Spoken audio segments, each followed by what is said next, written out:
Good morning, everybody. How are you? Happy Thursday. It's so good to be with you again. Really glad that we get to spend this time together. And it is a beautiful day where I live. I hope the same for you, and my family's doing great. I hope your family's also doing well. So today we're going to do something just a little bit differently. We're going to do a little bit more of a tutorial slash learning session. Something that we've done in other occasions. Usually I try to save these for Sundays, but it's good to be spontaneous. It's good to just try new things. And also it's good to exercise curiosity, right? Sometimes I stress the need for curiosity in data science, and this is one of our ways to show it, right? Sometimes ideas just pop up and you say, hey, let's explore that. That sounds like something we need to look at. Let's take a closer look at that. So that's essentially what we're doing today. We're going to go ahead and we're going to take a look at some data. We're going to take a look at some goal data today. So that's something that I'm really looking forward to sharing with all of you. I'm going to be as illustrative as I can in my learning, in my thought process, in the different things that I'm thinking about, the different things that I see, the things that catch my eye. And maybe that'll help you also understand how you can go about and do it yourself, how you can say, well, hey, maybe I can put some of this into practice. Maybe I can start looking at some of these things that Dennis mentioned, right? So that's really the goal for today. We're going to try to go ahead and walk through some data and see, well, one, we got to determine what data we're going to look at, based on different criteria. And then two, we got to do our own research. And three, we're going to try to, do something with that research, try to find some sort of actionable items that we can carry forward into our own study, right? Because one of the things that we also need to stress is that, the answer isn't always clear. The answer isn't always in front of you.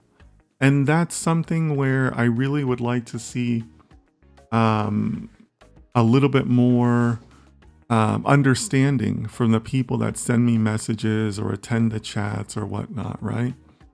That you have to, kind of put in your own thought process, your own ideas, your own effort into finding some of these things that you can work with within data science reports, right? Or research reports.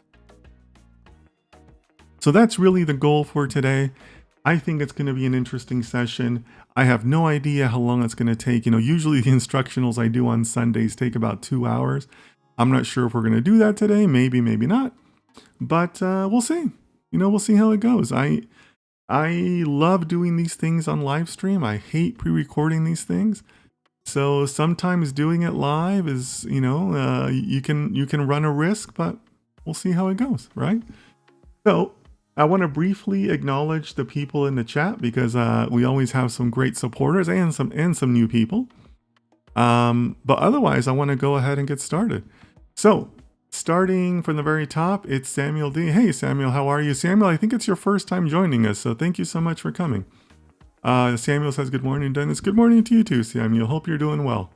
Yassine, my good friend Yassine. Hello, sir Yassine from Tangier, Morocco.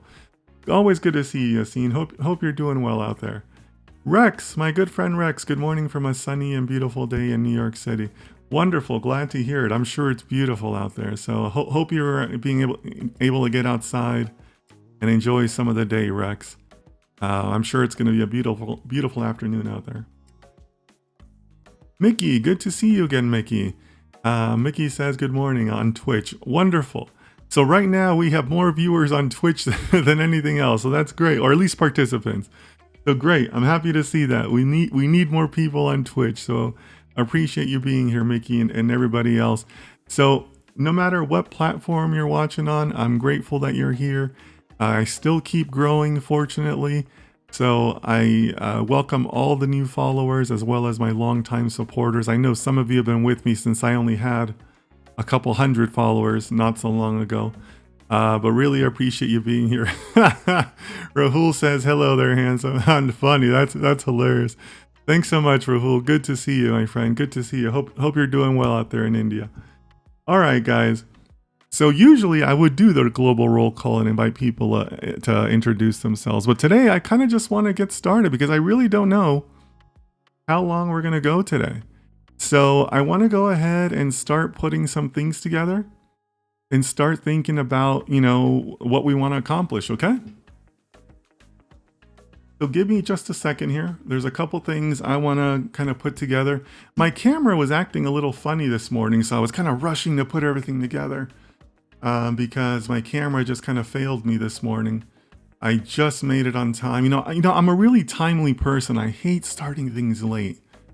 So, I had a rush in the last couple minutes here to get everything going here. So give me just a second here, guys.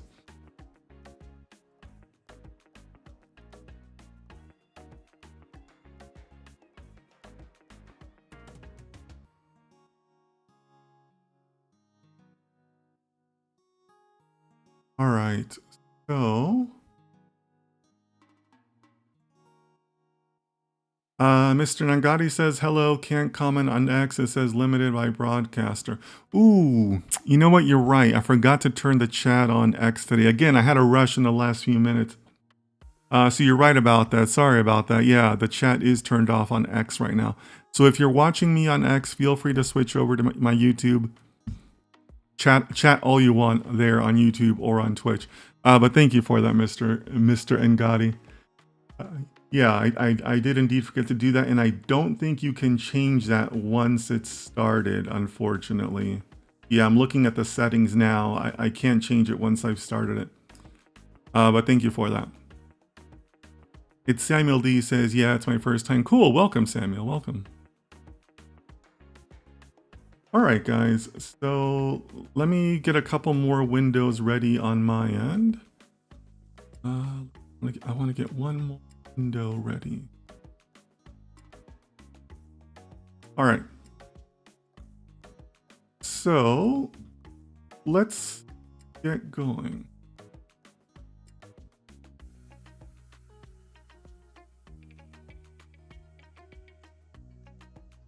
All right, that looks like it's gonna work. Yeah.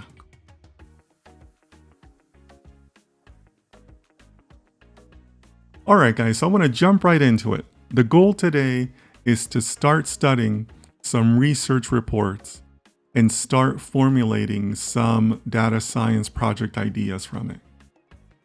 One of the most consistent questions I get from all of you is, I need an idea for a project. How do I get a project idea going? And it's a fair question, right? I mean, I think that sometimes I get that question because people aren't applying their creativity enough.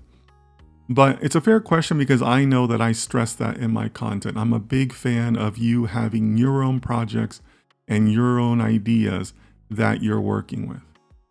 In addition to that, I also get a fair number of questions from a lot of you who want to go into being a quant, right? Everybody's fascinated with being a quant. Personally, I don't agree with it. I think quant work can be quite boring.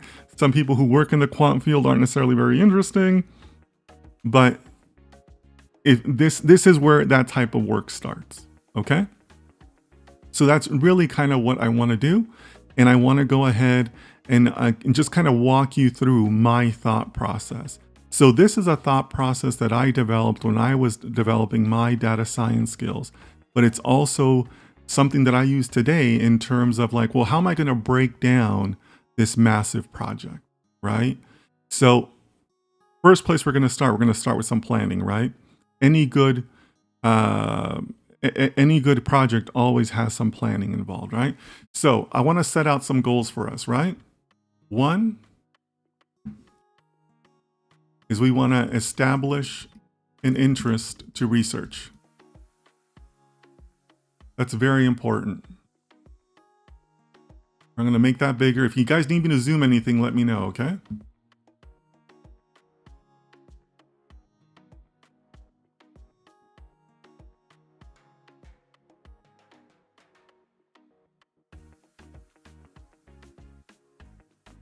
All right, so first thing, right? What are we interested in? What are we doing here, right?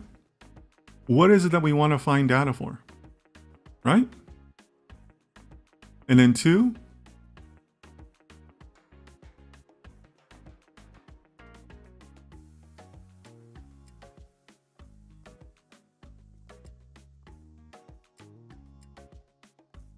Who's out there, right? You know, nowadays, no matter what interest you have, what industry you want to look at, there's always data out there, right? So how are we going to find that data, or who is producing data for this, right? What size did I use? Yeah, I want to be consistent.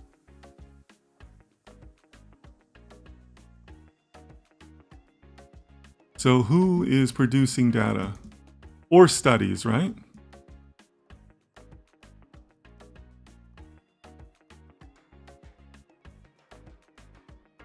And then the next thing we want to do, what can we do with that data? So here it's, what are the questions we have? Are there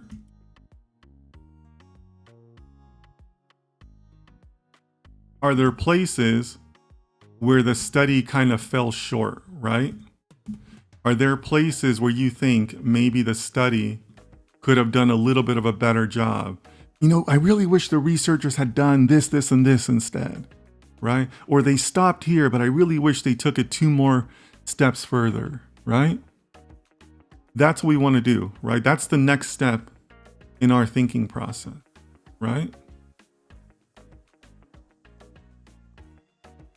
And then the order, you could kind of mess with this order, right? And in fact, you know what? I do want to do that. I kind of put this out of order. Let me go back here. I'm sorry. Step 3 should actually be this.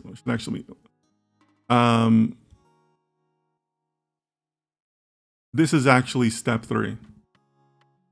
What does that data or that research report tell us? Right?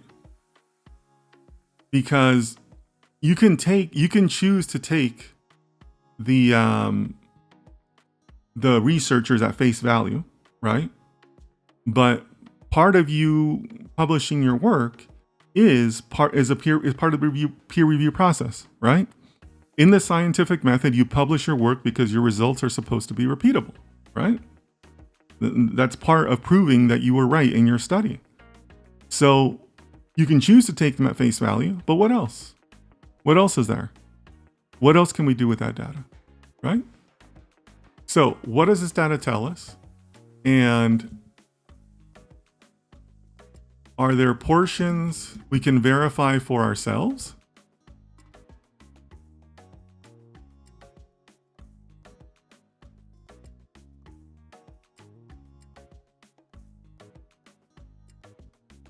And then are there portions that are not correct?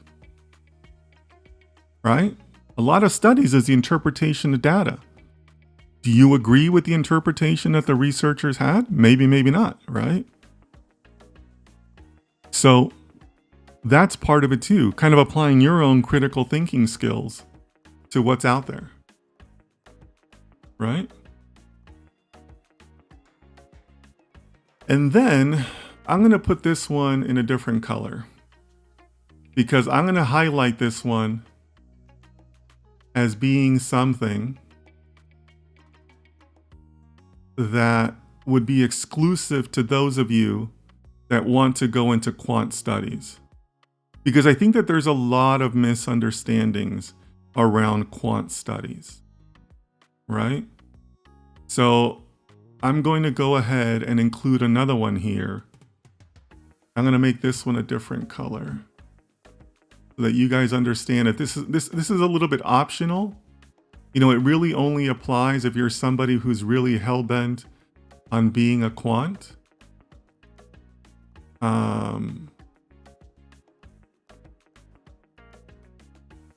And this is something that a lot of those like quant tutorials or even people who want to be quants don't really understand.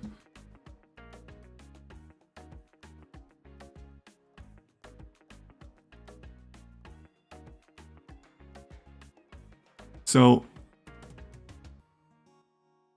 this is another one.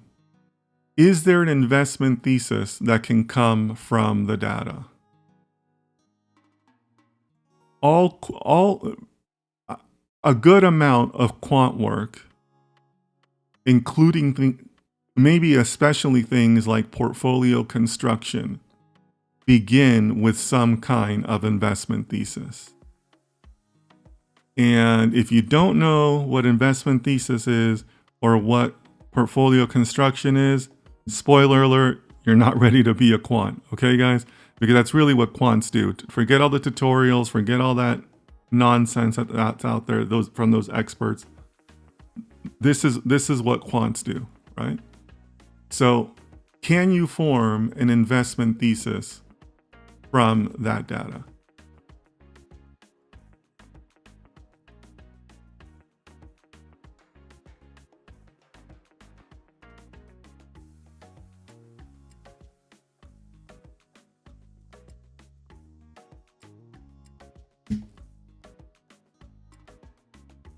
Right. So really, I mean, that's just the way it works. At the professional level of asset management, wealth management, private banking, things like that, right? For those of you that, again, insist on being quant. All right.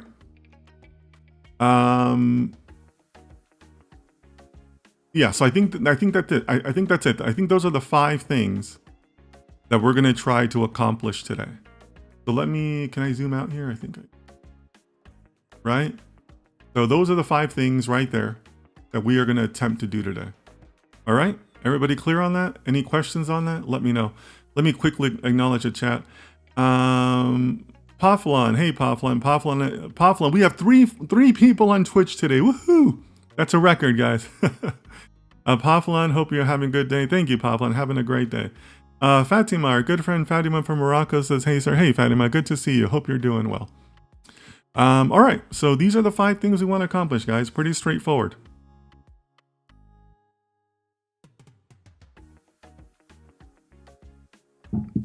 All right, so number 1. This is, and again, I'm going to keep on trying to tie it back as much as I can to the different things that I preach in my in my live streams, right? So the first thing I always tell people, think about your interests, right? Like, what are you interested in? What makes you happy? Like, what is it that you're interested in? So for me, I've always had an interest in like gemstones and diamonds and gold. I just always thought it was an interesting field. I've always thought about like how it's mined and how like it's in limited global supply. I once read a report that said that if you took all of the gold in the room and all of the gold in the world and made it into one giant bar, like one giant cube of gold, it would be something that would fit in like a 20 foot by 20 foot room, like it wouldn't be very big. 20 feet by 20 feet is like 7 meters by 7 meters, right?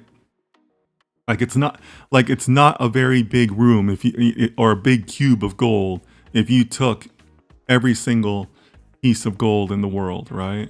And I think that included the gold to be mined too. So I just find that fascinating, right? That can be the case.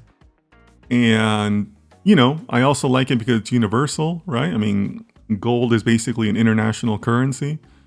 You can take like a gold coin and sell it anywhere in the world, right? Like you can take a Krugerrand and sell it anywhere in the world. You can buy it and sell it anywhere in the world, right? So things like that I've always found fascinating about the world and about gold. So that's my personal interest, right? So can I find data on gold? Sure. Are there trade groups or research reports that can help me? Yeah, maybe. Right? And, is it something that I find interesting that I'm going to want to write a report on? Sure. Yeah. I'd sign up for that. Right? So all of these things are my thought process that I would go through. Right? So I would encourage you to do the same. What are some of the things that interest you? And is there something there that you'd want to research, that you'd want to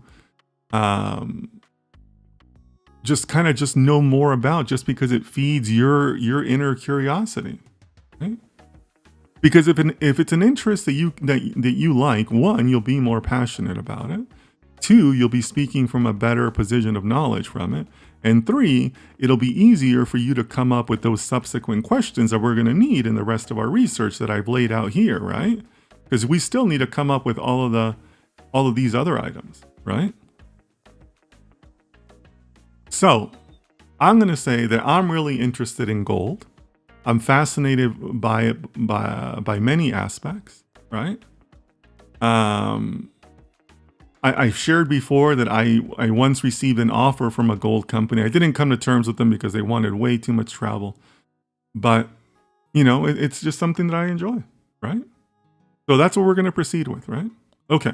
So I think that knocks out section 1. We have an interest to research, right?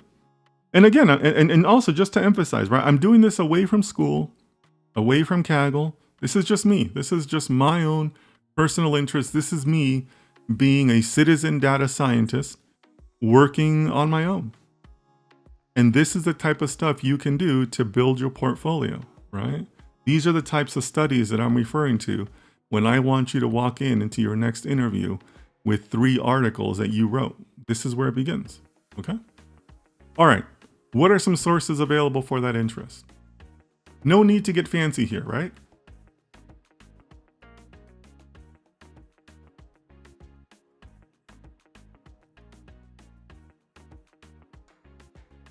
That's it. We just need to know if there's a trade industry. Start there, right? Virtually everything you can think of has a trade industry. Some sort of organizing body that, all the companies belong to. And then, oftentimes it's like a lobbying group to deal with government affairs. But that's it. It's a simple Google query, right? Like, what are the trade industries? And look at that. World Gold Council. Gold trading and the global gold market. Does that sound like a promising lead? Yeah, right? The World Gold Council at gold.org.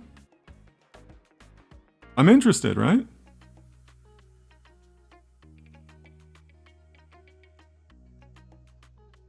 I mean, this isn't hard, guys.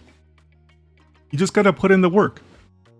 So, World Gold Council, that sounds like a promising section. I want to know more about them, right? So I'm going to go ahead and click on that. And right here, we're immediately taken to I'm looking at the URL Global Gold Market. And this is great. It's already telling me about the gold volumes in US dollars.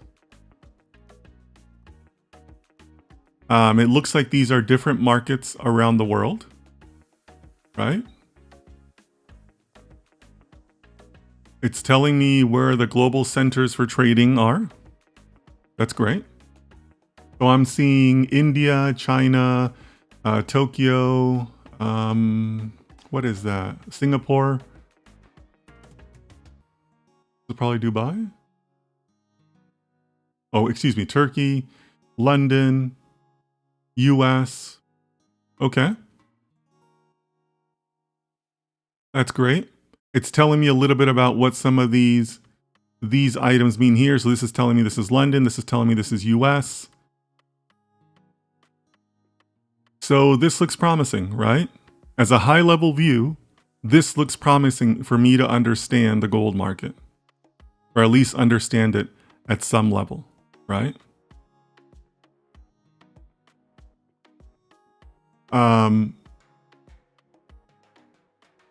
So I'm interested. I'm interested in what these guys have to offer. I'm going to go ahead and click on About Gold, because this is going to help me understand my own, kind of add to my own knowledge base of what gold is. It's telling me about the global market structure, the mining of gold, which is, kind of important to understand, even though that's kind of a specialized market. And that's it, right? So I can understand. So I can look at the gold mining, how it's actually mined, how it actually gets to market via the market structure, and then the regional diversity. In other words, who buys it, right? So it's telling me about the different countries: China, India, US. Some of these I knew, some of these I didn't. Turkey. Okay. So it's telling me where the major distribution centers are as far as how it gets from a finished product from the mines to actual region or global distribution, right? So like, for example, I knew about China because, again, if it's my interest, I'm reading articles on it, right? I have news alerts that help me with that. So I know that the Chinese central bank has been a very aggressive buyer in gold over the last couple of years. So that's not a surprise. India is not a surprise. India has a very, very strong consumer market for gold, which I'm sure some of you in the chat can attest to. And I did not know about Turkey, so that's a surprise for me, but that's me adding to my knowledge, right? And again, I'm not focused on data science here. I'm focused on knowledge here because, at the end of the day, data science does serve a purpose to some industry, right? So you guys with me so far, right? Only thing we're doing here is we're just broadening our base of knowledge, right? That's all we're doing. Because we want to be informed data scientists. We're not math robots. We want to be able to speak to the industry, to the trends, to the things that are happening. Okay? Let me just acknowledge the chat real quick. Leo, hey Leo, good to see you. Rahul, thank you for keeping order in the chat here. we got to keep Leo in line. Thanks for that. Okay, Rahul says he's with me. Shagun, my friend, do me a favor. Read the room, my friend. We're not doing questions today, okay? And I'm not a source for jobs. I'm here to help you guys. But Shagun, bad form, my friend. Read the room, please. Okay, so here's something else that's catching my eye, guys. Gold Hub. They have sections for professional investors and for individual investors, right? Both of those sound like pretty good resources for data, right? So if I go here, it's going to give me basically like consumer-oriented items here, right? It's basically going to try to encourage people holding more and more gold, right? So I get that, right? I get that they have these types of sections, but they also tell you here that you can get information on gold's performance, right? And that's where it's going to lead you to the previous section, or excuse me, the previous option, which is Gold Hub. And this is something that does require an account, and I have an account on here. But I'm pretty sure that just about anyone can establish an account on here. They're going to ask you what you do, or it's common for these types of things to ask you what you do. But you can just be honest. You can say, I'm a student or I'm an individual researcher. Most of these, types of report access allow for individual research, and a good number of them allow for students. I'm pretty sure that's how I signed up for this as an individual researcher, because I usually don't use my client information to sign up for things like this. I use my own personal information, right? So it's really easy to access these reports, even though they may be behind, an account wall. So don't let that throw you off. Again, that's part of doing the work, right? Part of doing the work is saying, hey, I'm going to treat myself as an individual researcher, and I'm going to go out and I'm going to establish these accounts, and I'm going to start reading. Very important stuff for you guys to do in your career, okay?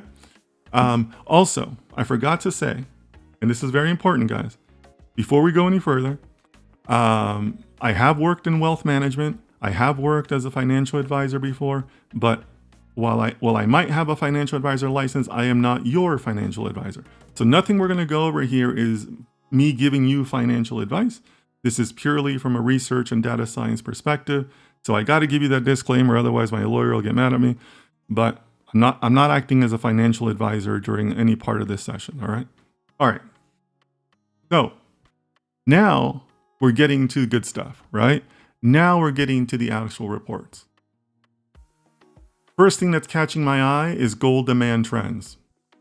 That sounds important, right? Gold market commentary.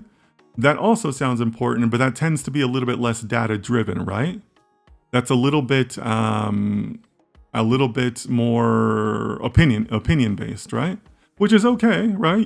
That can still be useful, but you know, I'm much more interested in what gold demand trends has to say. But let's keep looking down. All right, see, now we're hitting a data section. That's fantastic, right? So now we're looking at performance metrics, right? Returns, volatility, correlations, and trading volumes for gold. All right. From a quant perspective, that's something that might be interesting, maybe. Demand and supply, demand on sectors and global demand, gold demand, supply, production costs, and futures market positioning. Yep. That sounds interesting, right? Price and premiums, gold futures, benchmark gold prices. That also sounds very interesting, right? And then central banks, right? I'm interested in that because, again, I know that in the past couple of years, a lot of central banks have been very, very active in the gold market. China, Singapore, I can't remember what other country was really, really active. But central bank purchasing drives a lot of gold, right? Because, people like you and I may be able to buy a gold coin, but central banks are buying like massive quantities, right? So I'm interested, right? They have a data section. We're data scientists. This sounds like a perfect pairing, right? Leo says we're starting to mine data for gold. We've been gold diggers right now. We're getting there, Leo. We're getting there. Simon, can an average person learn how to perform this kind of exercise without going to university? I mean, learn everything by others. Simon, what do you think we're doing now, dude? Like, what do you think? Why do you think I'm doing this? Come on, try and keep up, okay? All right, guys. So I want to go ahead and I'm really tempted to start looking at this, but I'm probably more tempted to look at the previous section up here, the gold demand trends. Let's see what this has to say. All right, good. Look at this. I'm seeing some interesting downloads over here, right? We're always going to want to take a look at the executive summary because the executive summary sometimes also contains information on methodology. And as data scientists, we should always be examining the methodology, right?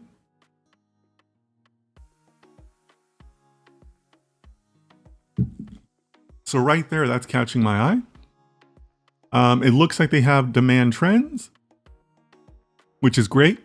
That's probably going to be like their own like visualization based analysis.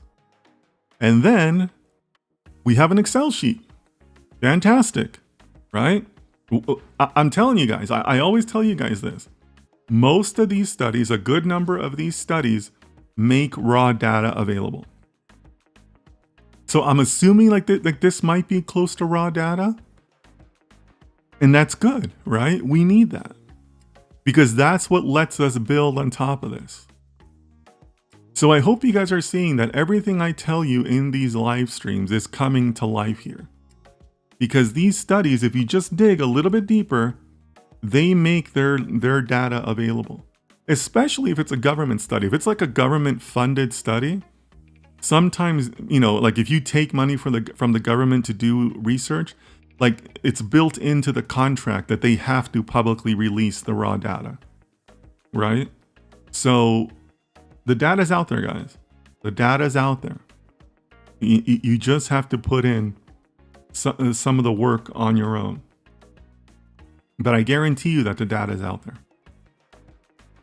So I'm really excited here, right? This looks really promising. We have an executive summary. We're going to see their interpretation of the results, and then we're going to get raw data, right? Fantastic. I think we're on the right track. All right, so let me go back to my goals. We have an interest. We have found a source for that interest, right? Clearly, we're on the right track with goal.org.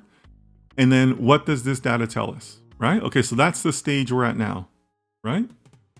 Are there portions we can verify for ourselves? Are there portions that might not be correct?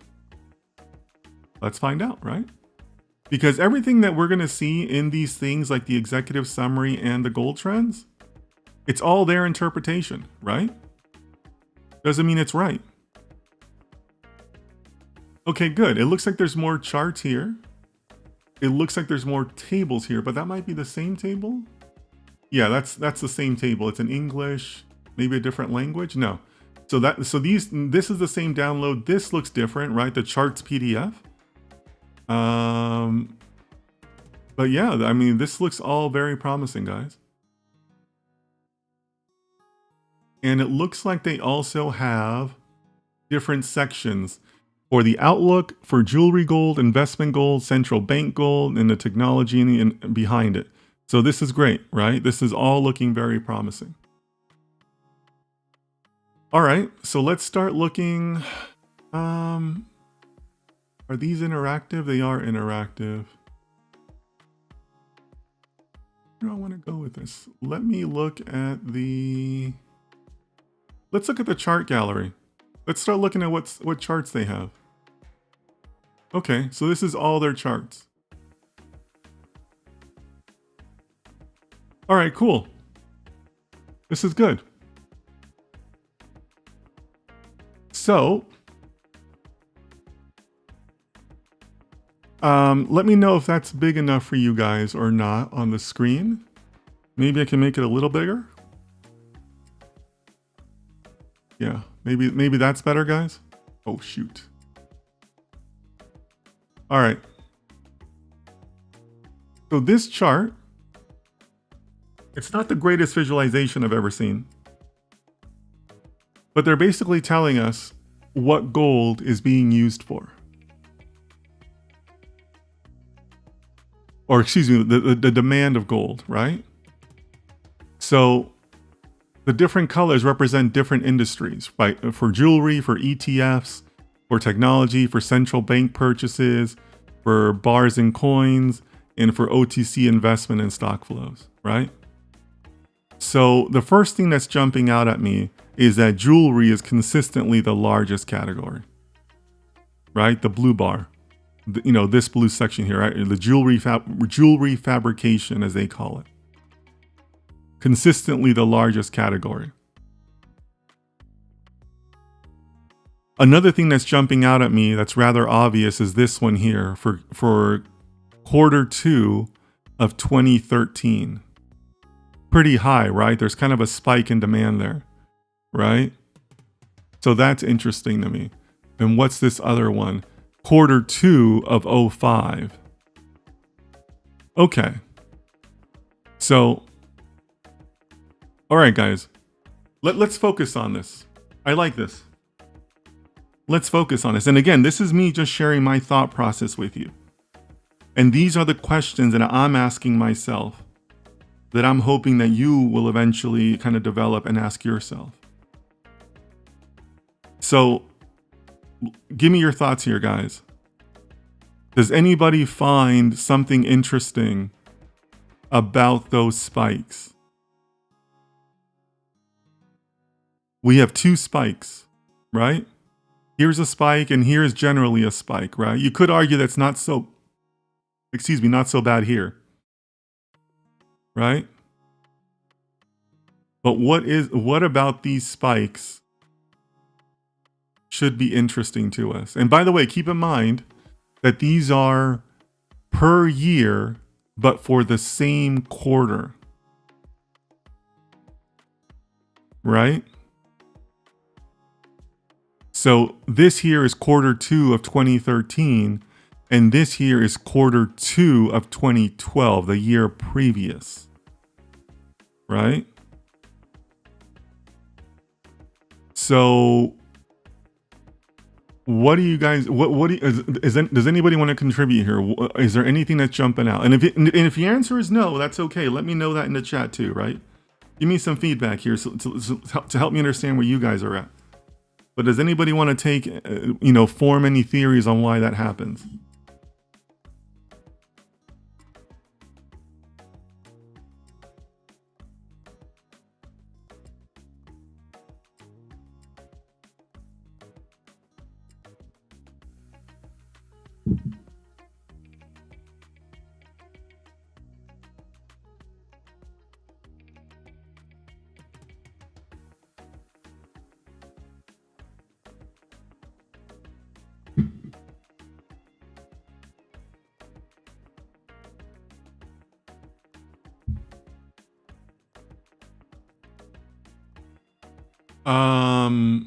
Yassine says a total bar and coin contributes to the most. No, Yassine. Right now we're just focusing on jewelry.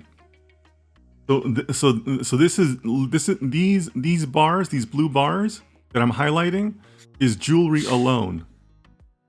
So bars and coins would not play into this.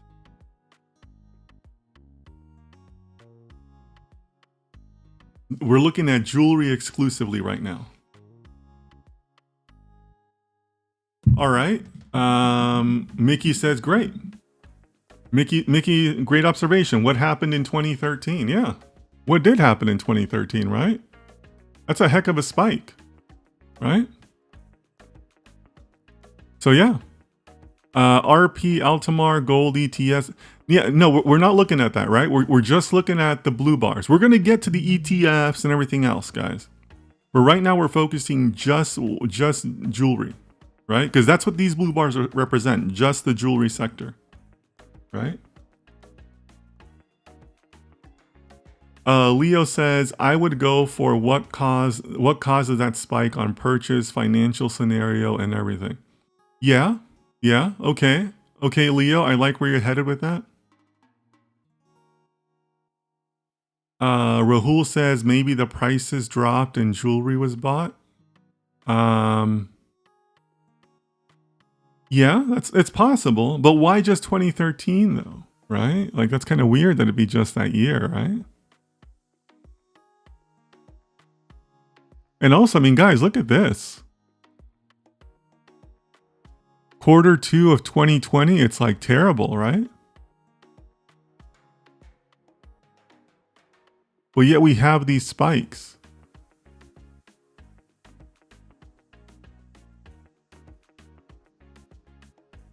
Anybody else? I'll give you guys another 30 seconds or so here. And then I'll share my thoughts.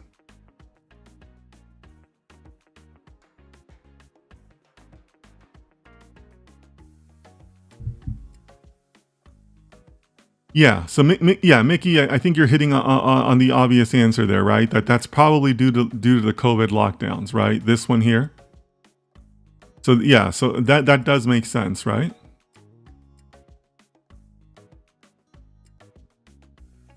Yeah, so the lockdowns and the pandemics, yeah. Seems to have significantly affected the jewelry market. Yep. I think we can all agree on that, right? Okay, guys, so here's what I'm thinking, right?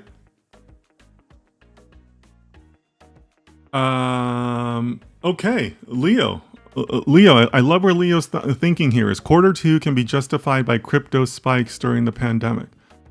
Okay. All right, Leo, I appreciate that viewpoint. Yeah. Leo, I like your viewpoint because now you're taking it to the next level, right? Because one, you're bringing in additional data because we'd have to prove that there was a crypto spike, right? And two, you could also be like getting onto like an investment thesis, right? That maybe there's like some relationship there, right? Now, it would be kind of risky for a thesis because we know a lot of things were crazy in 2020, right? It wasn't just crypto and gold, right? A ton of things went crazy. But I like where you're thinking in that, right? So Also in 2020 to COVID, yeah, Fatima, I think we've hit on that answer for sure. Mickey, what are the countries that were top in the other visualizations? Okay, Mickey, I love that thinking because it could be geography driven, right? I like that, Mickey. Could there be something significant in those places in 2013? Yeah, maybe. All right, so I love what you guys are thinking about this, right? Here's the things that catch my eye, right? Quarter two, right? I've worked a little bit in retail and manufacturing. So the quarter two part is what's catching my eye.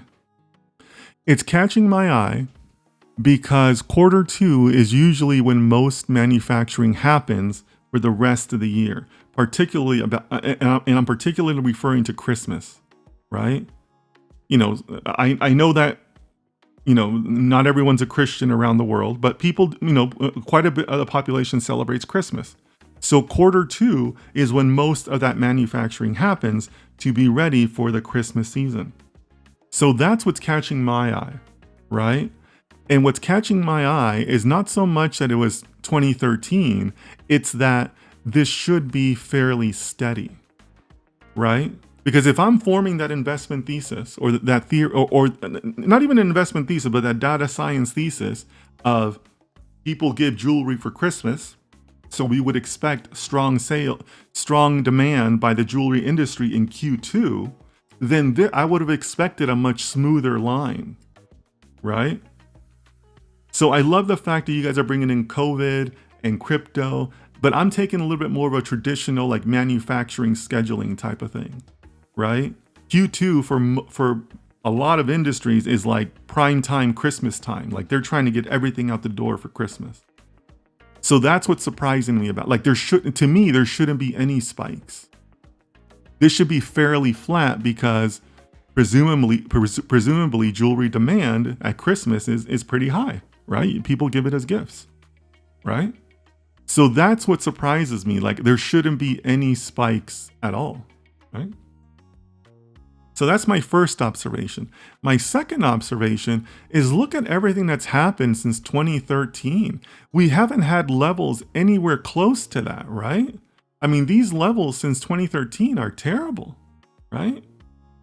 And it's been enough time where you could probably smooth it out for, economic conditions, right? If you were to take an average of these values, they would be significantly lower than the 2013 spike, and really most of the average ahead of it. So this, to me, could also indicate a consumer taste change, right? Not everybody likes gold. Not everybody wears gold jewelry, right? I mean, like I like watches, and I have some nice watches, but like when you wear like a full gold watch, like it's like a whole other level, right? Like, like you're asking to get robbed when you do that, right? Like, so, maybe gold jewelry has fallen out of consumer tastes, right? Because if you were to bisect this data into 2013 and before, and since 2013, it's kind of different averages, right? I mean, significantly different averages. Even when you smooth out for COVID, it's, maybe there's been a change in consumer tastes, right? So maybe that's my data science project. Can I prove that there has been a taste in consumer taste since 2013? I think I can, right? I think I have the data here to do that, right? But that's what catches my eye. But I love what you guys are talking about, right? Maybe crypto, right? Maybe it's geography based, like I think Mickey said that, right? Who knows? But these types of exercises is exactly what leads to those questions that I told you guys about, right? Like Leo, you have a question. You have a perfect question, right? You're saying, hey, wait a minute. I know crypto. I know that 2020 was a special year for crypto. Maybe there's something there. That's a question.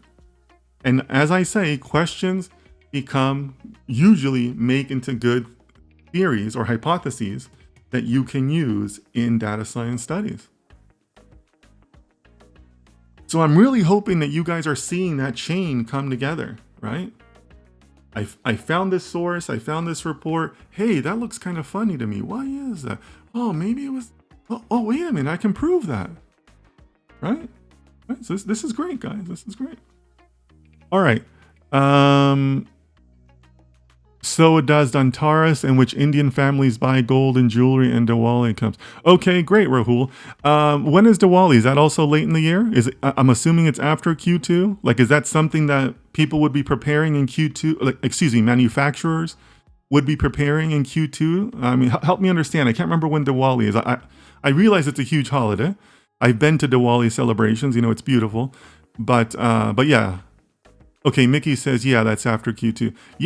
Yeah, great, Rahul. Thank you for that. So Christmas and Diwali, right? Like we said, I know that India has a high consumer demand for gold.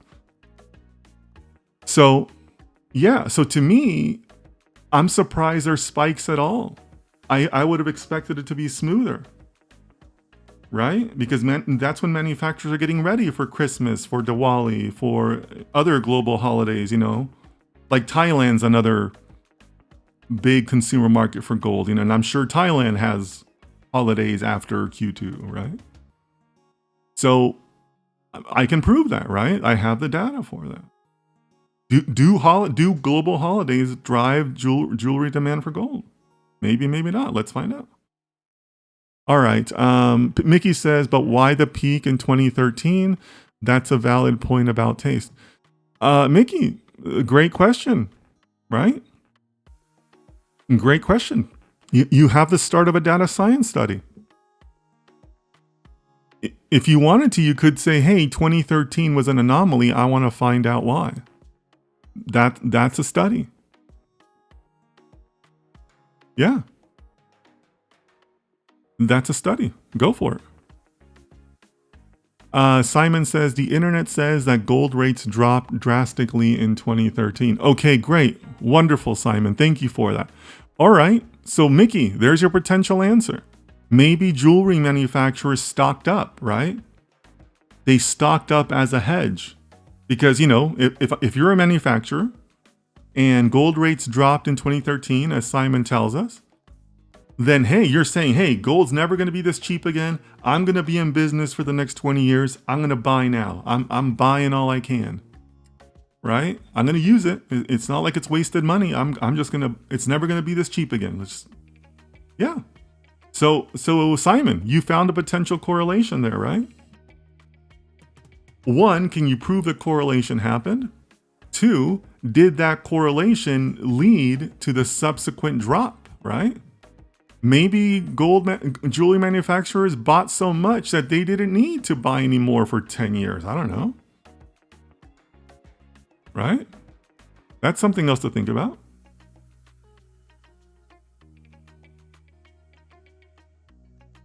But Simon, you have a valid start to a study right there. What were the effects of the 2013 price drop on jewelry manufacturers' demand for gold? Like, that's it. Like, that's the title to your study right there. Like, I just gave you the title for your study. Like, that would be a cool study. Rahul says, in India, whenever there is a price drop, a lot of people buy gold, mostly jewelry. Or they might have a lot, but still a more trusting investment. Yeah. There you go, Rahul, right? Maybe 2013 made it attractive for jewelry people to buy. Now remember, because we're just looking at jewelry right now, we're going to look at some of the other ones, right? Yeah, so Rahul says Diwali's after Q2. Yep, thank you. Rex says it's quite insightful to see the thinking process live, not an artificially thinned out process of how data science works. Yeah, cool. Thank you, Rex. Appreciate that feedback. Mickey says there's a super big drop in the ETF that year too. Okay, we'll look at that. You know, you guys have mentioned ETFs and you've mentioned bars. We're going to take a look at those because I'm interested in those too. Michael says, hello guys. Hey Michael, how are you? Good to see you, my friend. Mickey agrees with Rex. So thank you, Mickey. Appreciate that feedback. And I'm glad you guys are liking this because, you know, I'm just walking you through on how I would literally start studies. I mean, right now we've already identified just a couple of studies for you guys. You guys are coming up with great observations. Those are studies, right? Those questions you're asking are studies. Go out, do them, put them on your LinkedIn, walk into your next interview with 3 of those. I guarantee you, you're going to have a completely different experience with your interviewing process, guys. So I'm really glad that you guys are catching on here. All right, cool. So let's keep on looking, right? All right, so we've mentioned bars and we've mentioned ETFs. All right, so let's look. All right, so ETFs is pink. All right, guys, so this is ETFs. All right, give me some observations. I mean, I think the obvious observation is that it's very spiky, right? I mean, it's all over the place, right? So what do you guys think? Give me your observations. I'll make my own. Nothing's jumping out at me so far. But yeah, give me your observations, guys. Would love to hear it.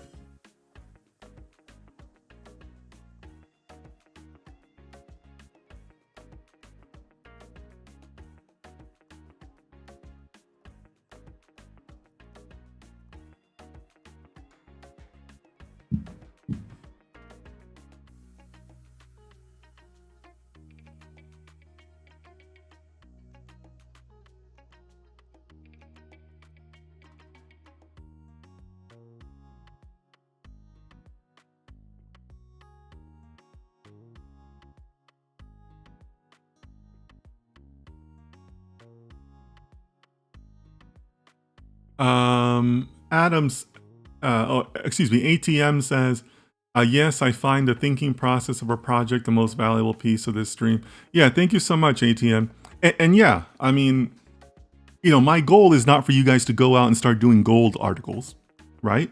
My goal is for you guys to take this as a framework and say, well, I'm really interested in F1. What can I find out about F1 and work on that, right? Or I'm really interested in crypto, right? Leo mentioned crypto. What can I find out about crypto, right? So yeah, absolutely, ATM. Appreciate that feedback. And this is why I do these things, right? I'm just dumping. I'm just doing a brain dump, as they say, right? I'm just telling you how I would go about it. You know, what my trained eye sees, and then hopefully you guys can run with it, right? The professor says, does ETF mean equiangular tight frames? No, it does not. And you know what? You're asking a good question. And again, guys, I have worked in wealth management. I have been a financial advisor, but I'm not your financial advisor. ETF stands for exchange traded funds. It's basically a fund that manages a certain asset or certain types of assets, but it's openly traded on the stock market. So it's a way for you to trade an asset, but you also buy it and sell it like a simple stock. So for example, there is an ETF for gold that lets you buy gold, and that way, but you buy it and sell it just as a stock on the open stock exchanges. So for example, most individuals don't hold physical gold, right? They don't hold it, in their hands, in their safe at home or whatever. You can just buy the ETF for gold and you would still get the same returns.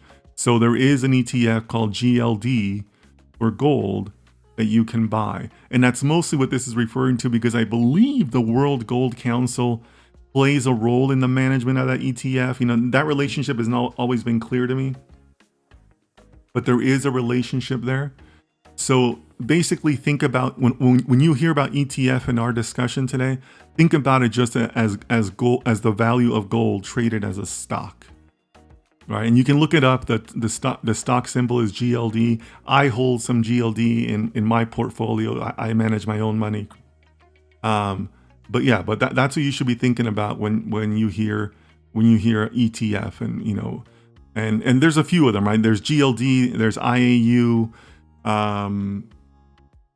Goldman Sachs also has one. I can't remember what it's called, but basically it's just a way to own gold in a digital way or in a stock form. Okay.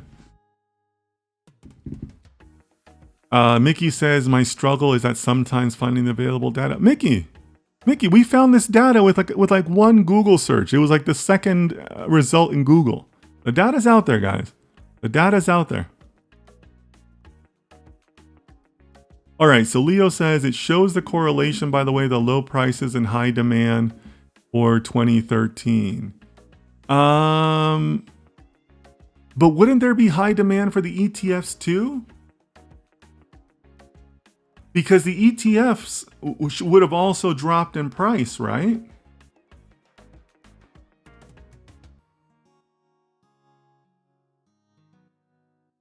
But Leo, it would have dropped in price. So wouldn't it have been cheaper to buy the ETF? So let's start, right? So what this is telling me, you know, kind of building on Leo's point here, was there a panic? Because remember, guys, yeah, Mickey, I think you're on the right track here.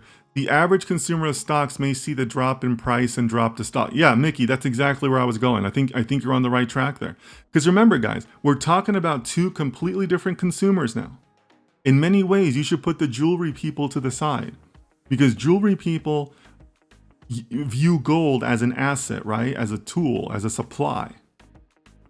Whereas your ETF is much more people like you and I, individual investors and institutional investors, right? There's plenty of institutional investors that also use ETFs for gold, right? A big bank is not going to hold gold in their safe, right? So to me, this indicates a panic, right? The individual investor panicked. That's what it indicates to me, right? The individual investor said, oh my God, gold is dropping. I got to get out of this stock. I got to get out of this ETF, right? So that's what it indicates to me, a little bit of panic buying or panic actions, right? And then a couple years later, you know, for the next 2 years, that panic kind of remained, right? I mean, that wasn't great. That wasn't great, you know, and then here we saw a recovery, right? But what is that? That's 3 years later. But that's what that indicates to me, right? That the jewelry market, the users of gold, the manufacturers of jewelry, saw an opportunity, whereas the individual investors, like in ETFs, saw a panic. They saw disaster when other people were seeing opportunities, right? So that's another study, right? What's that Warren Buffett saying, right? Sell when people are celebrating, buy when people are panicking, right? The individual investor didn't follow that here, right? The gold market panicked and they panicked too, right? They should have been buying if you follow, you know, Warren Buffett, right? But they panicked too and they drove the ETFs down, right? So right there, that's a study, right? That's a study. And actually, that's a very provocative title, right? Do investors follow Warren Buffett's advice? Like that's make that an article on LinkedIn. Like literally make that your title. Like that's a provocative title. I'd read that. If you send me a resume and you tell me that's the title to your article, I'm clicking on that article. Like that's a provocative title. Right? And here's a start. You'd have to find other assets and other situations, right? But this is a start to it. Right? You could say that. You could say, hey, I have gold data that says that investors don't follow Warren Buffett's advice. They should have been great buyers in 2013, but they weren't. 2 years later, they were. But I'm guessing that the gold market had recovered by then, right? I'm guessing that the gold market was probably better 2 years later. You know, generally speaking, since that time, the gold market has been fantastic. And in the past year, it's been amazing, right? Like you've probably made a decent amount of money if you've been investing in gold, even just in the last year, right? So This kind of goes against that Warren Buffett advice, right? So yeah, there's a study here. Coming back here, what's this? This is 2020, okay? All right. I think we can all take a pretty good guess at what happened there, right? People thought the world was ending. Let me buy some gold. People view gold as a safe asset, right?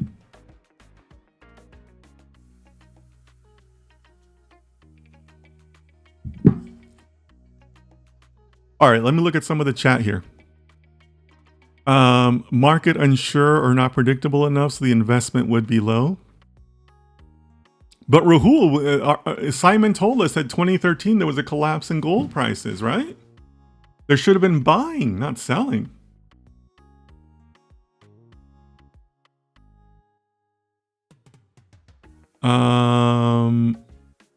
Casual economist, welcome.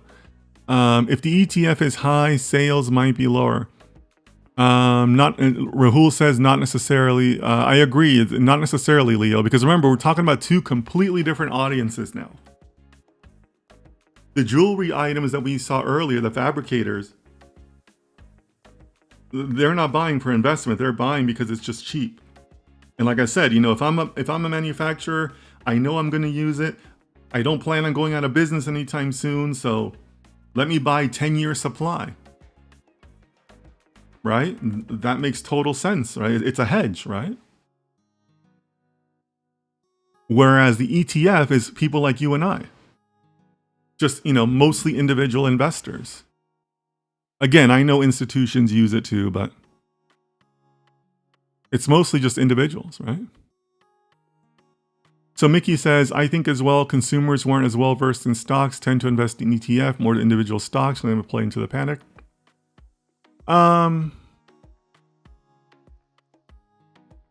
Maybe, Mickey. The thing is that there is that in this particular scenario, because you're right, some people might do that for some ETFs. But in this particular scenario, the gold ETFs only invest in gold. It's not like a technology ETF that might spread the money around, 50 different companies. This is particularly for gold. So it is kind of like buying an individual stock in the sense that you're just buying into gold, right? So I'm not sure if I'm fully on board with your sentiment there. Simon says shift to alternative metals. Some jewelers begin exploring alternative metals like silver or platinum to mitigate losses. Yeah, Simon, I think that holds for our previous look at the jewelry manufacturers. But it wouldn't hold for this because again, guys, just to be clear on this, guys, we are talking about two completely different consumers, right? So Simon, I'm on board with the previous study, but not for the ETFs because a jewelry fabricator would most likely not be an ETF participant. Again, for them, gold is a tool. It's an asset. It's a supply, right? Their investment is in the final jewelry they sell, the finished product, not in the physical gold. You get what I'm saying? So keep that in mind, guys, right? You have to make sure that you're making these distinctions also, because otherwise you're going to have a flawed study, right? You don't want somebody like me to come along and say, well, whoa, wait a minute. You got this wrong because you tied two groups together that don't belong together.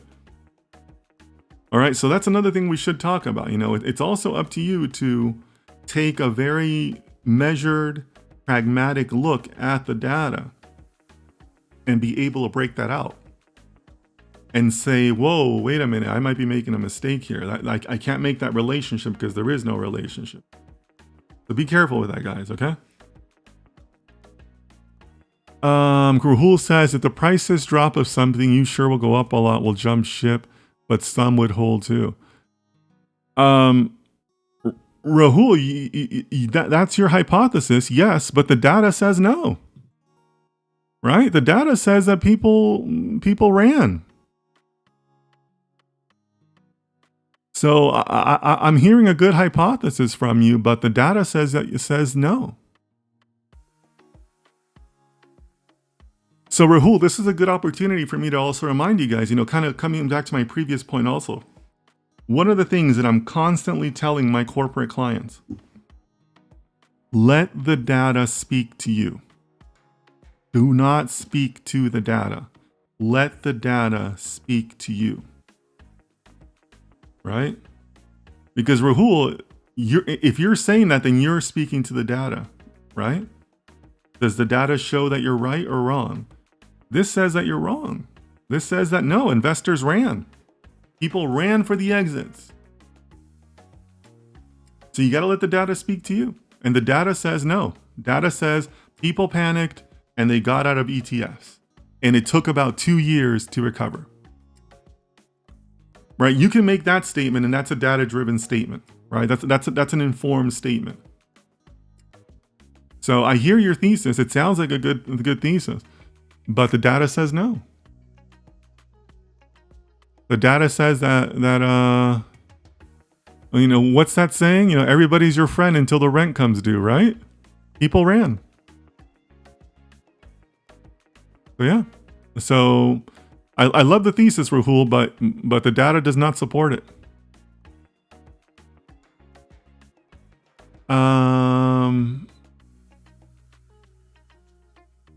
If the ETFs are low, they might sell more jewelry because gold is cheaper. No. I'm not sure if I'm on board with that, Leo. Because the reason why manufacturers would participate in a hedge is so that they don't have to lower their prices in the future. That's why you do hedges. Because that way, no matter what the price is in the future, you know that you paid a lower price than that. So you don't have to adjust your price. Right? That's why hedges exist. So I'm not sure if I'm on board with that, Leo. Most of these, jewelry manufacturers, and really a lot of right? Because this is not exclusive to the gold industry, right? If you're like a wheat farmer, right? A wheat farmer doesn't sell for today's prices. They always have an option or a hedge or something involved. Because that way they know, hey, I can produce for X dollars today, and I know I'm going to make a profit because I have this hedge working for me. And I don't care what the prices are tomorrow. I'm still making money. So yeah, Leo, it sounds good on paper, but in practicality, or like a study, how you would want to present that, it wouldn't hold. It wouldn't hold. Rahul says some may buy too. Maybe, but they didn't outpace the losses, right? They didn't outpace them. So it was probably still a small number, right? Leo says, we can't mistake the ETF's trader behavior with the jewelry buyers. They're opposite from each other. Yeah, that's exactly right, Leo. Yeah. And it's important to make sure you guys make those distinctions. Because again, if you don't, you could end up with a flawed study. Right?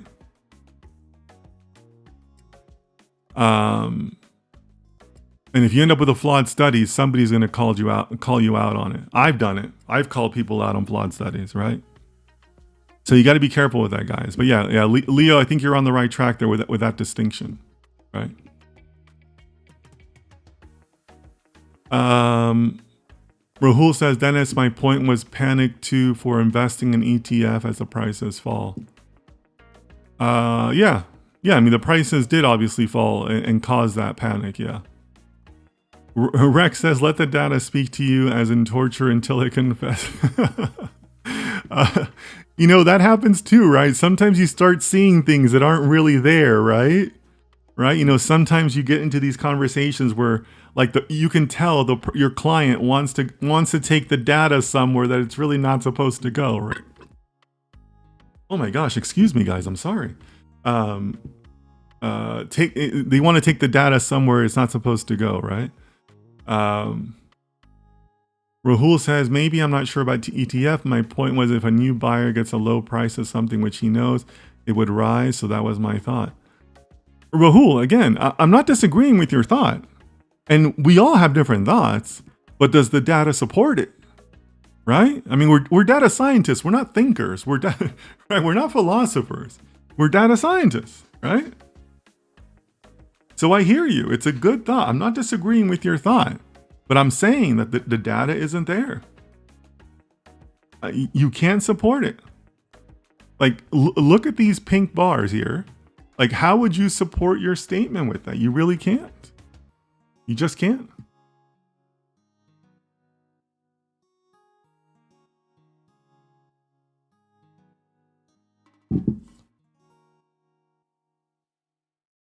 Does lower interest rates make people look for options like investing in ETF for better returns? Professor, what you just wrote looks like a great title for a study. Go find out. You just wrote a perfect title for a study that you can put on LinkedIn and add to your portfolio. I mean, seriously, guys, look at what Professor just wrote. That's a study. And this is exactly what I'm telling you guys. Professor has been following along. He's been seeing our discussion. And he says, hey, wait a minute. I know a little bit about interest rates. Well, what role is that here? That's a question. And a question, what do I tell you guys? It's a pretty good start for a thesis or for a hypothesis. And if you have a hypothesis, you can form a study. So Professor, thumbs up to you. What you just wrote, it is the title to your study. I want you to literally take that title and go do a study on it. It's perfect. You literally just came up with the ideal title for a study. So yeah, you're going to have to go get the data. You're going to have to go source that. You're going to have to, create correlations and whatever other, methods you want to apply because, you're the researcher.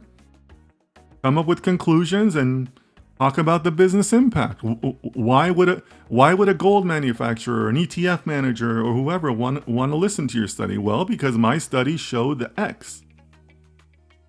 And X is going to have Y impact on your business. So Professor, again, thumbs up to you. You got a study on your hands. This is fantastic. Rahul says, I get the data. I was saying it's not necessarily a correlation between jewelry and ETF. Yeah, but we know that just because of the two audiences, right? I mean, there's nothing to prove on that one. That's just the way the study was run, right? All right. I want to look at one more. And really, I kind of want to look at two more. Let's look at the central banks. All right, guys? So this is purple. Central banks are purple. What do you guys think? Talk to me about central banks. Remember, this is a third audience we're talking about, right? There's something that I spot in here. There's two things I spot in here. But I want to hear what you guys have to say. But two things are catching my eye right off the bat. Excuse me. Two things are catching my eye. What do you guys think? Remember, central banks, whole other ballgame. Bigger purchase sizes, right? Different ways of purchasing, right? They're not out there buying an ETF, right? So, what do you guys think? Leo says, haha, nice professor. Yeah, kudos to Professor. He came up with a great study. I mean, literally, guys, take that and run with it. Go do a study on that. I'd read it.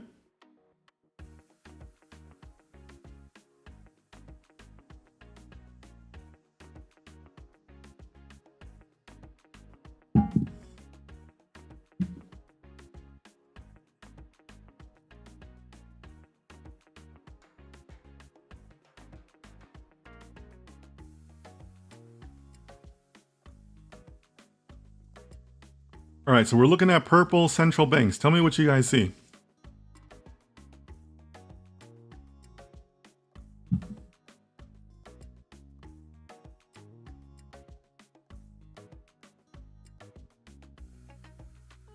All right, Mickey says they sell when the price is high and buy when the price is low, perhaps?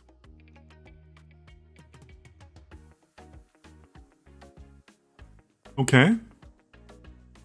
I'm not sure if we have the data to show that here. But okay, I appreciate the observation. Anybody else? I imagine they have a lot more data to make their purchasing decisions. Yeah, presumably. Altamar says central banks followed Warren Buffett advice. Did they?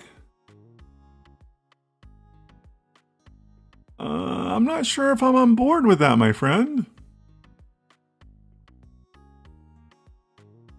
I don't know if I'm on board with that.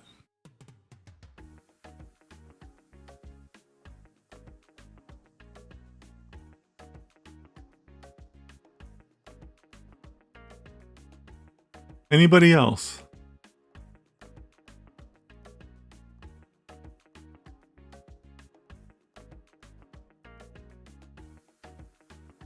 So I actually just realized that Mickey and Altamar are basically saying the same thing, right? Yeah, I mean, you guys are basically saying the same thing. Altamar says a shift from seller to buyer after the 2008 crisis. Yep, I'm up. Yeah, Altamar, a good observation. That's the same one that caught my eye. One of the two that caught my eye. Yep. I mean, clearly, right? They were net sellers up until 2008, right?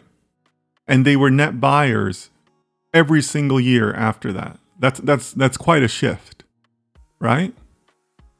So yeah, Altamar, yeah, absolutely. That's one of the observations that I made too. So yeah, good eye on that one. Anybody else? And give you guys another 30 seconds here. Rahul says, I don't know much history. Okay, Rahul, you're hitting on an important point. I'm going to come back to that. Definitely going to come back to that.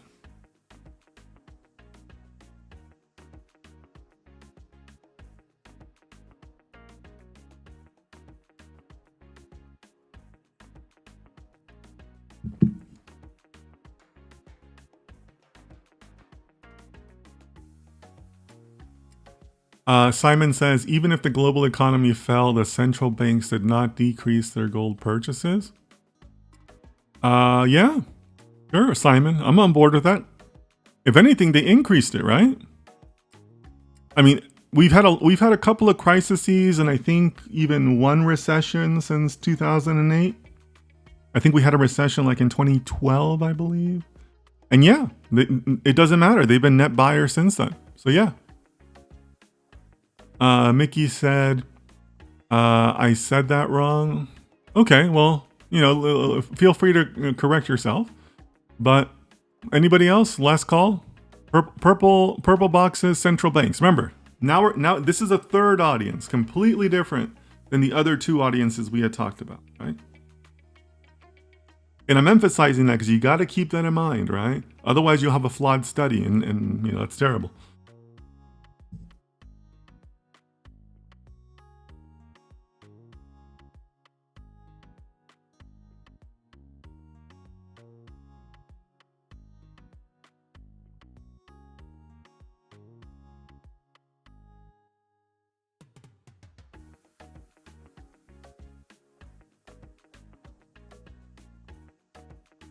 All right, guys. So, as Altamar correctly pointed out, there's clearly a shift since 2008, right? 2008, central banks have been net buyers, right?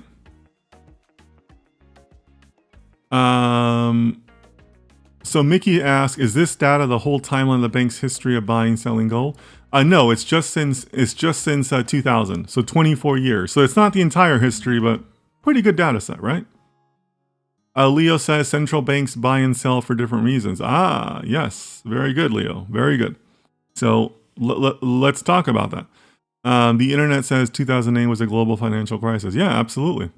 Absolutely. Yeah, so we know the cause of it, right? We know that 2008 was a terrible year all around the world. And the central banks have replied by being net buyers in gold since then, right? So why? Why is that? Like, what's driving that? And like Leo says, they buy and sell for different reasons. Why? And I'm asking that as a rhetorical question, right? I'm not asking us to speculate. I'm saying that's a study, right? If you were to sit there and take that one step further and say, well, I think it's because, whatever, because of the global housing supply, right? Okay, that's a study. Go and prove that out. You're going to need more data. But this is how you form those theses, those hypotheses, right? And say, wow, I'm seeing this big shift. I want to find out why. Right? Like to me, a good article on that would literally be titled that, why have central banks been net buyers in gold? And then your paper would present like 3 different options. And then the conclusion of the paper is to say, these are the 3, this is the way I would rank the likely, the probability of each one of those options. Like, that's a pretty good paper. I'd read that, right? If you told me, hey, I wrote this paper that has 3 different explanations for why central banks have been net buyers in gold since 2008, and I'd like for you to read it, before you interview me, I'd read that. Like, that's a good paper. So, yeah, I mean, clearly there's been a shift since 2008, right? So here's a second thing that I noticed. And I've been emphasizing that we think about these as 3 different, collections of people, right? And they are. But here's what my eye is catching me. Oh, shoot. Sorry. Before I go to that second one, I want to address something else. Because, Mickey and Altamar mentioned about the central banks following Warren Buffett's advice. And Rahul says he doesn't really know a lot about history. So this is where a little bit of local knowledge comes into play, right? So, maybe some of you guys know this, maybe you don't. But generally speaking, over time, gold is an investment that goes up, right? If you were to look at the historical, chart for gold, it's always upwards, right? Obviously, there's dips along the way, but generally speaking, gold is upwards. So I don't know what the price is, what the price was in 2000 when this chart begins, but I 100% guarantee you that it was a lot lower than it is today. And then if you were to move forward 5 years, it was a little higher, another 5 years is a little higher. It just always goes up, right? So that's why when I saw those comments about Warren Buffett or, buying when the price is low, price is high, today's gold price is basically never going to be cheaper than what it is today, right? Like, gold's never had a scenario where it just dives. That just doesn't happen with gold, right? So that's why when I see this, I'm also seeing a correlation to the price. So you really can't say that they've been buying when they're low. If anything, they were net sellers when gold was low. Because I guarantee you it was a lot lower in 2000 than it was in 2012. I mean, I literally don't know what the numbers are, but I'm willing to bet my life on that, right? Like, gold has just always been upwards. So it doesn't hold that the banks were following, Warren Buffett's advice. If anything, they were the inverse of it. Right? So keep that in mind, guys. At the time of crisis, central banks sought to diversify their reserves away from currencies like the US dollar and the euro, which were under pressure during and after the financial crisis. Maybe. That's a potential thesis, sure. You could probably You can probably, research that a little further. Personally, I've done a little bit of research on this, and I think that there might be other reasons, but yeah, you never know, right? You never know. All right. So I mentioned the second observation that was jumping out at me. Okay. And we've talked about these three different groups, right? But again, you're a data scientist, right? You're a living and thinking human being. What do you want to do next? Well, the next part is to start thinking about some of these groups. And the other group that's catching my attention is this one, the green one, total bar and coin. So again, this is just me thinking on my own, right? And it's healthy for you guys to do this, right? Because the answers aren't always obvious, guys. The answers, take some effort on your part. So here's the reason this caught my eye. Who buys gold bars? I don't know what the current price is now, and I can't remember the troy ounces, but a bar is like a full bar of gold. I think it's at least $500,000 now, because gold has been on an amazing price run, right? I mean, gold hit a new all-time high yesterday. I mean, a bar of gold is I'm thinking is more than $500,000, maybe $1 million. I really should have researched this prior to this, but a bar of gold is not a cheap buy. Like, not just anybody buys bars of gold, right? Coins are a little bit more affordable, right? But, there are some gold coins that are, multiple ounces, so they can be pricey. But a bar is like easily a 6-figure plus investment for one bar, right? So aren't gold bars and central bank purchases kind of correlated? I think they might be, right? I mean, central banks are known to hold physical gold, right? And, it's no secret that Fort Knox in the US holds them. The New York Federal Reserve has a big pile of gold. In fact, they hold gold for other countries, right? Other countries pay the Federal Reserve to store their gold, right? Their gold, like their physical gold bars. Sarvesh says central banks buy gold bars, countries buy bars. Yeah, that's exactly right? So guys, is it possible that these green bars and the purple bars are correlated? I think yes. I think you could make the argument that bar purchases and central bank purchases are correlated, right?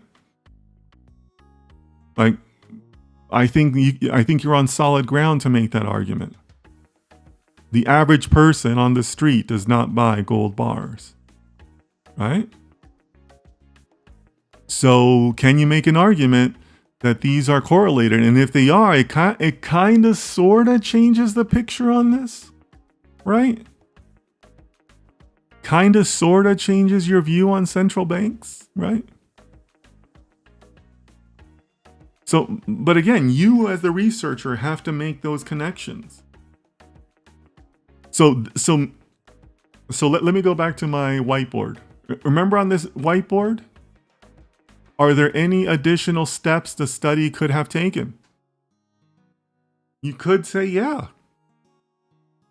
You could say, hey, I think the study maybe made a mistake here. I think they should have put central banks and bars in the same grouping, and that completely changes your study. Or you can go back and say, if you combine those, then the data for 2013 is wrong, or whatever. Or if you combine those, maybe 2020 doesn't look all that bad, right? Because obviously 2020 was a crazy time, right? So, but again, that's you acting as the researcher, making those decisions. And that's how you form those questions. That's how you form those studies. That's how you bring a unique spin to your studies. Because remember, you don't want to copy this. You want to build upon it. right? So to me, that's jumping out at me. Like I would be researching that. Like you guys have made some great suggestions in the comments, but I would be like, that's something that I would research, right? Like, wait a minute, like who else is buying gold bars? It's countries, right? Like why are those not the same group? And what happens if I do make them the same group? Now how does the picture change? Right? I mean, you got, a couple of you guys got it right as soon as I said it, right? The central banks buy the gold bars, countries buy bars. Yeah, so why are they a separate group? Maybe we need to research the methodology that the researchers use, right? They have a methodology section. Maybe you need to look at that a little bit, right?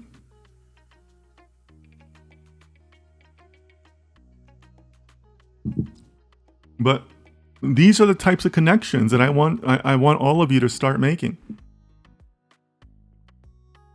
And start saying, "Whoa, wait a minute! I think there might be an error here. I think there's an opportunity here for me to add my own perspective."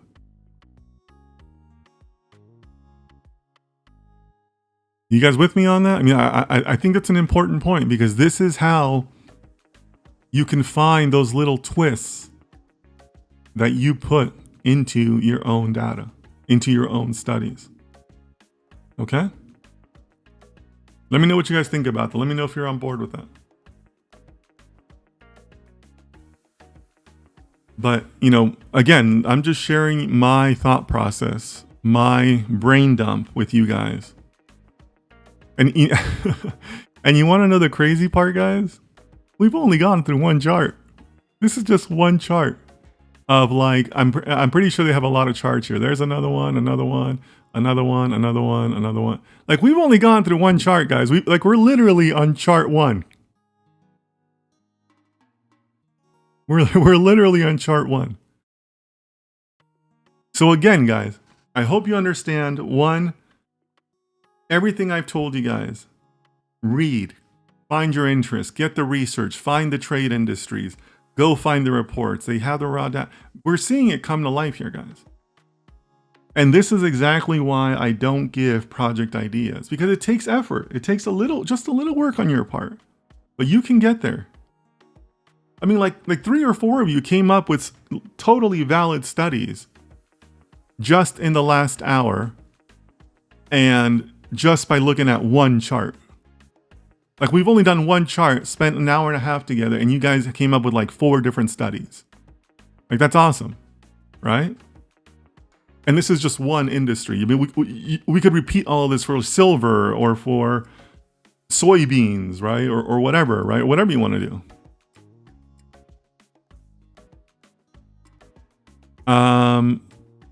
So Leo says, maybe understanding from all the reasons that motivates a central bank to buy and sell, which one has more impact on what we're trying to understand in our study.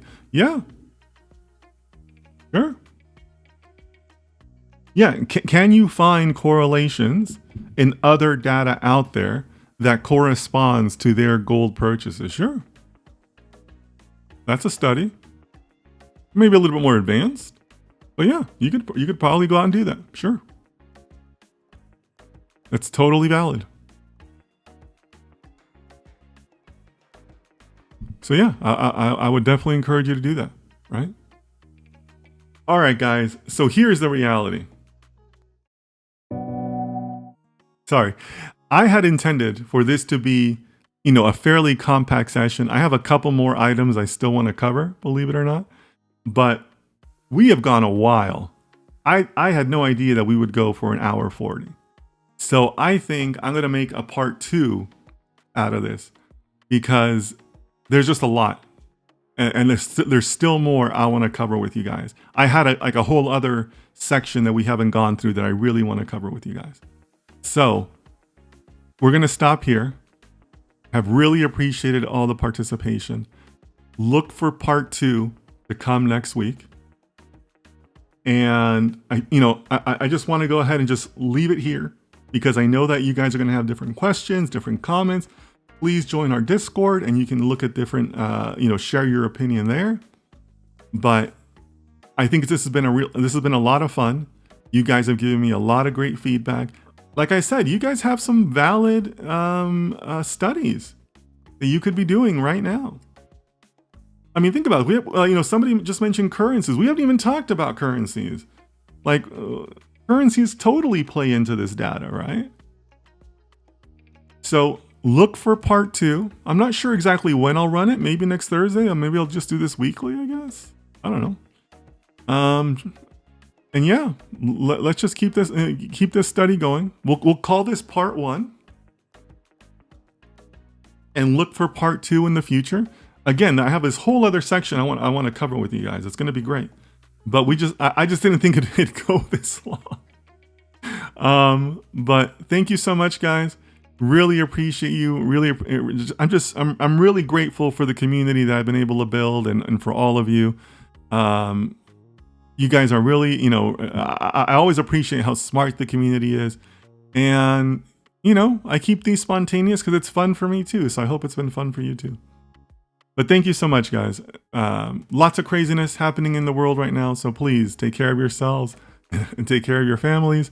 And I'll see you next time.